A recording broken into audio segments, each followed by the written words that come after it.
I'm Justin Ziegler of JZ Helps, a Florida injury law firm. Today I'm going to talk about GEICO car accident, motorcycle accident, and truck accident settlements.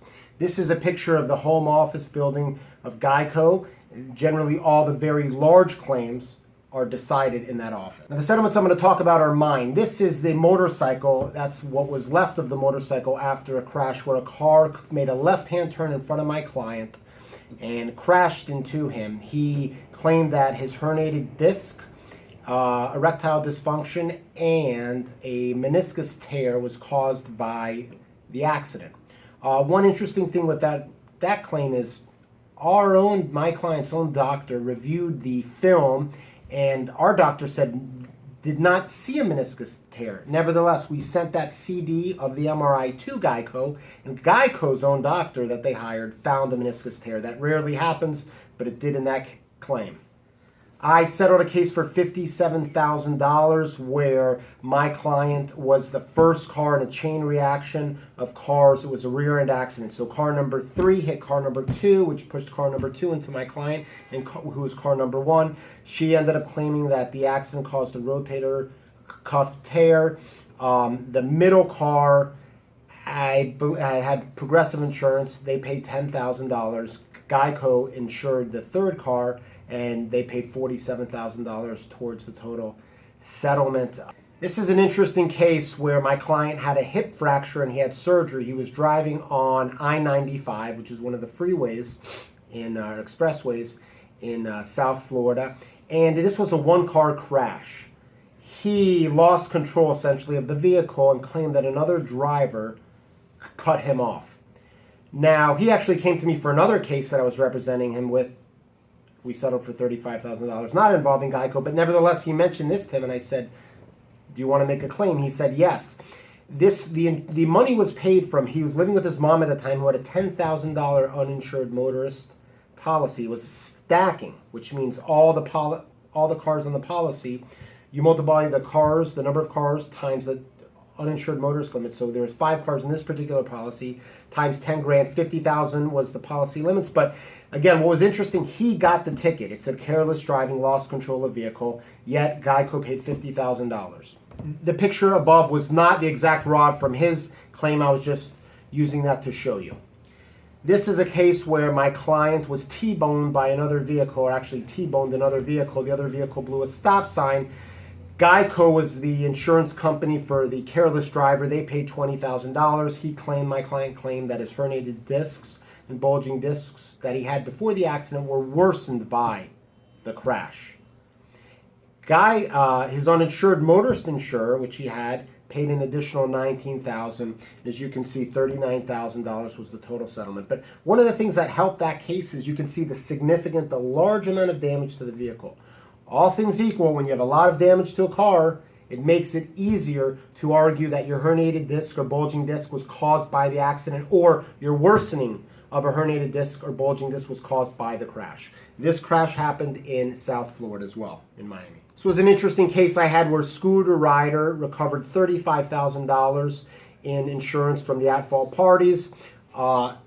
$25,000 was from the owner of the vehicle, who in Florida is also responsible for an accident up to a certain limit. $10,000 was from the driver of the vehicle. The driver made a left-hand turn in front of my client. They collided, as you can see here. It actually went straight. My client went into him. My client had a surgery to his femur. Now, the value of this case was worth a lot more than $35,000, but unfortunately, the person that hit him, they had no money to collect from, and we judged that it wasn't worth our client's time and money to file a lawsuit. So unfortunately, my client had no uninsured motorist insurance available in that claim.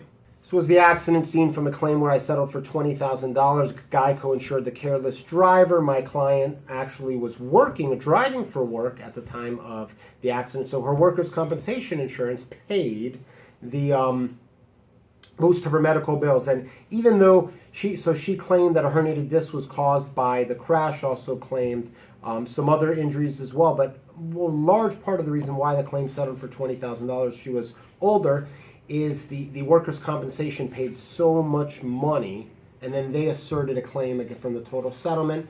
But we were able to settled with GEICO for $20,000, and I convinced the Liberty Mutual, was the workers' compensation insurer, to waive their lien, and they said, we won't assert a claim for a dime, so that was a very good result. This is not my client from an accident, but I'm just showing you that my client in his accident was on a bicycle. A vehicle ran him off the road. He had a fractured wrist and elbow, and we settled for $10,000. And as unfortunately, there was not any uninsured, there was not more uninsured motorist insurance than the $10,000 that he had on his personal vehicle. As you can see, a common theme. Lack of people in South Florida or Florida having enough uninsured motorist insurance. If there had been more uninsured motorist insurance, we would have settled for a larger amount. He did not need surgery for either of those body parts. I also represented a tourist from another state, Michigan, who was injured in Florida, actually East Florida. She just claimed soft tissue injuries, neck hurts, back hurts, etc. GEICO, we settled the case for $10,000 with them. Another claim I settled for $10,000 where my client claimed back and neck injuries, and GEICO insured the at-fault driver. These are a few cases that aren't mine now, and again, I settled additional cases with GEICO. There's a case where my client was hit by a drunk driver. He claimed a herniated disc. We settled that case for $95,000 as well. These are some claims that aren't mine. GEICO paid $10,000 to each pedestrian. 2 of them were hurt by a car. They paid after a lawsuit was filed. This is a case where GEICO paid $10,000 for a crash injury victim. He rejected the offer, claiming that GEICO failed to act in good faith, and that they should be responsible for above their insured's policy limits. And there's another claim where a personal representative of an estate filed a lawsuit, claimed that GEICO failed to pay the $100,000 policy limits. I hope you got a lot out of this video. Again, my name is Justin Ziegler of JZ Helps, a Florida injury law firm. Please like this channel, subscribe, call us at 888-594-3577. That's 888-JZ Helps. If you're injured in Florida, I would love to help you.